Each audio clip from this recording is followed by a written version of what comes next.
That weird pressure in your chest? It's not random. Your body doesn't do random. Every chest pain is a message, and some of those messages are urgent. The problem is, most people can't tell which ones. So they either panic over nothing or ignore the one that matters. I'm going to walk you through the most common types of chest pain, what each one actually means, and which ones need a doctor today. Okay. Let's start with the one everyone fears most. Heart attack. And here's the thing, it's not what Hollywood shows you. There's no dramatic lightning bolt to the chest. That's movies. For most people, especially over 50, it starts as pressure. Like someone's sitting on your chest. Heavy. Constant. Just won't go away. And it spreads. Into your left arm. Your jaw. Sometimes your back. You might feel nauseous out of nowhere. Sweaty. Short of breath, and you can't figure out why. Now, women get it differently. More nausea, more jaw pain, more fatigue. Less of that classic chest crushing. And that's exactly why women's heart attacks get missed. Way more often than they should. So here's the rule. Heavy pressure. Lasts more than a few minutes. Spreads. That's not anxiety. Call emergency. Don't drive yourself. Don't wait it out. And please, don't Google it. Okay, I know that sounds terrifying. So let me calm you down a little. Most chest pain? Not a heart attack. Not even close, actually. But the other causes can still feel really scary. That's what makes this tricky. So let's go through them. One by one. Angina. This one's sneaky. Because it feels almost exactly like a heart attack. Pressure. Tightness. That squeezing feeling. But here's the difference, it comes and goes. Usually when you're doing something physical.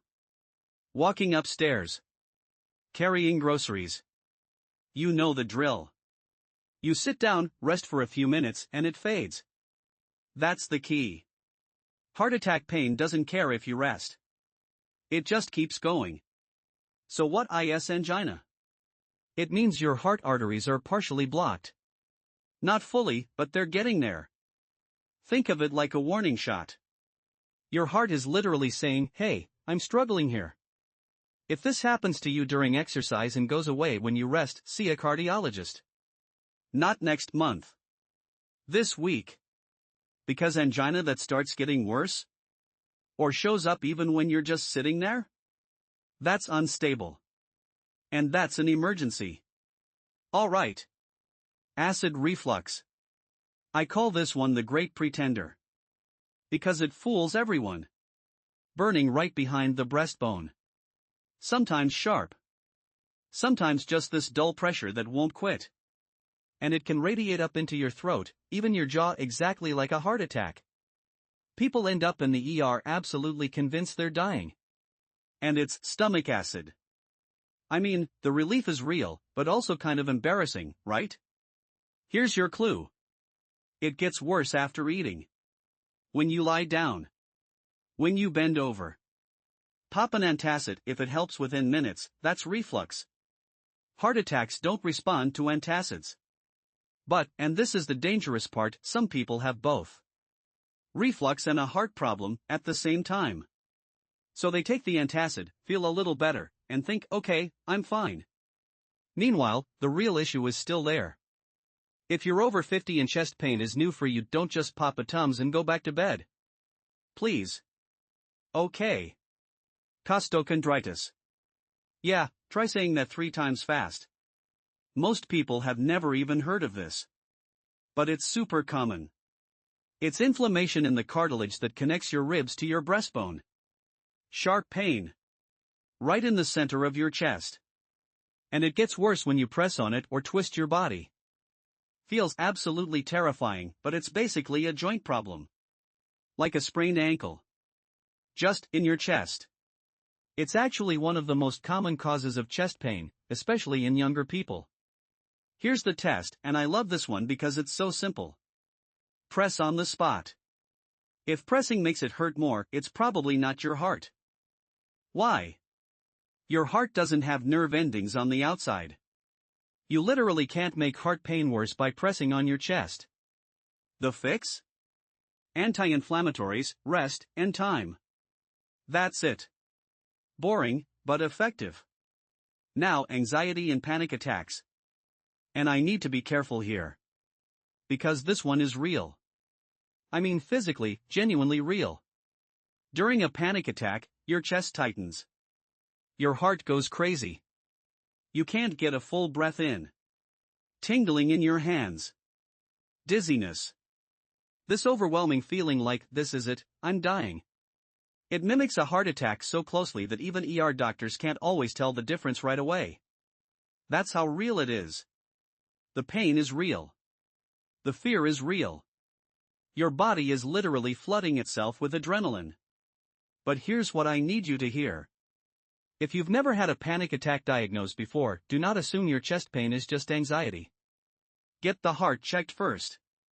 Rule it out. Then work on the anxiety. The worst thing you can do is tell yourself it's just anxiety because some article online said so. Don't do that. All right. Lung problems. And people forget about this one. Your lungs can absolutely cause chest pain. Pneumonia. Pleurisy. Or, the scary one, a blood clot in the lung. That's called a pulmonary embolism. Sharp pain. Sudden. Usually on one side. Gets worse when you try to take a deep breath. You might cough. You might feel like you just can't get enough air. Risk goes up after long flights, surgery, or if you've been stuck in bed for a while. Sudden one-sided chest pain with shortness of breath? That's the ER. Right now. Don't wait on that one. And then, muscle strain. Yeah. Sometimes it's literally just a pulled muscle. I know, anticlimactic. You lifted something heavy. You coughed your lungs out for a week straight. You slept in some weird pretzel position. The pain is sharp, it stays in one spot, and it gets worse when you move a certain way. It doesn't spread to your arm or jaw. No sweating. No nausea. Here's the test. If you can point to the exact spot with one finger and pressing on it hurts, that's muscular. Give it a few days. Ice. Rest. If it's still hanging around after a week, then go get it looked at. Okay, so how do you actually know which one you have? I made this simple. 4 categories. Red. Call emergency right now if the pain is heavy pressure that lasts more than a few minutes, spreads to your arm or jaw, and comes with sweating or shortness of breath. Orange. See a doctor this week if chest pain hits during activity and goes away at rest. Or if it's new and you're over 50. Yellow. See a doctor soon if it keeps coming back. Even if it seems mild. Recurring pain is your body being persistent. Green. Probably not urgent if pressing on the spot makes it worse, it showed up after a meal, or you can directly link it to some movement or position. But here's my honest rule. And I mean this. If you're sitting there right now, wondering whether your chest pain is serious, just go get it checked. An EKG takes 10 minutes. A blood test takes 15. That's it. And the peace of mind? That lasts forever. Because the cost of being wrong, of waiting on the one that actually mattered, is just too high. Don't be the person who Googled is chest pain normal for 3 weeks straight instead of making one phone call. Alright, a few things you can actually do right now. First, know your blood pressure. If you don't, go check it. 2 minutes. It's free at most pharmacies. No excuse. Second, if you smoke, I'm just going to say it. Every cigarette makes chest pain more likely to be the dangerous kind. That's not a scare tactic. That's just what the data shows. Third, walk. 30 minutes a day.